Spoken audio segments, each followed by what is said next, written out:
5 ന്ന് 5 പോയാൽ എത്രയാണ്? 0. 3 ന്ന് 1 പോയാൽ എത്രയാണ്? 2. 7D യിൽ നിന്ന് 2D കുറച്ച് കഴിഞ്ഞാൽ ഇവിടെ മൈനസാണ്. 7D യിൽ നിന്ന് 2D കുറച്ച് കഴിഞ്ഞാൽ 5D. എയിൽ നിന്ന് എ പോയി കഴിഞ്ഞാൽ 0. അത് ചെയ്യണ്ട പിന്നെ. D = 5 × D. ഈ ന്യൂമറിക്കൽ വാല്യൂവിനെ ഈക്വലിന് ഇപ്പുറത്തേക്ക് കൊണ്ടുവരണം. ഇൻറ്റുവിൽ കിടക്കുന്ന വാല്യൂ ഈക്വലിന് ഇപ്പുറത്ത് വരികയാണെങ്കിൽ ഡിവിഷൻ ആവും. നിങ്ങൾക്ക് എന്ത് കിട്ടി? 20നെ 5 കൊണ്ട് ഡിവൈഡ് ചെയ്യുമ്പോൾ എത്ര വട്ടം? 1 × 5 5, 2 × 5 10, 3 × 5 15, 4 × 5 എന്താണ്? 20. അപ്പം നിങ്ങൾക്ക് കിട്ടി D4 കിട്ടിയിട്ടുണ്ട്. ഓക്കെ ആണല്ലോ. നെക്സ്റ്റ്, ഇത്രയും കൊണ്ട് തീർന്നിട്ടില്ല. എ കണ്ടുപിടിക്കണം. അത് കഴിഞ്ഞിട്ട് നമുക്ക് എന്ത് കണ്ടുപിടിക്കണം? 13ാമത്തെ ടേം കണ്ടുപിടിക്കണം, 23ാമത്തെ ടേം കണ്ടുപിടിക്കണം.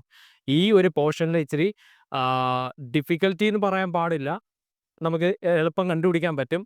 കൂട്ടാനും കുറയ്ക്കാനും ഒക്കെ അറിയുന്ന കുട്ടികൾക്ക് ഏറ്റവും നല്ലതുപോലെ എഴുതാൻ പറ്റുന്ന ഒരു ചാപ്റ്ററാണ് അരിത്തമെറ്റിക് സീക്വൻസ്. അപ്പം നിങ്ങൾ വ്യക്തമായിട്ട് സാറിൻ്റെ ക്ലാസ് വീണ്ടും റിപ്പീറ്റ് ചെയ്ത് കണ്ടു കഴിഞ്ഞാൽ തന്നെ നല്ലൊരു ഐഡിയ കിട്ടും.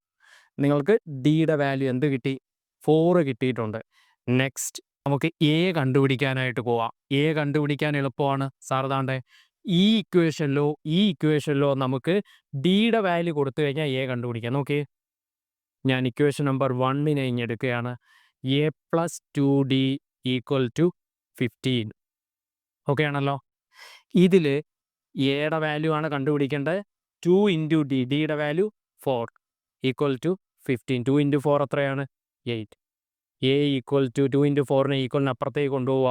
2 × 4 8. 8നെ +8 അപ്പുറത്ത് പോകുമ്പോൾ എന്തായിട്ട് മാറും? മൈനസ്.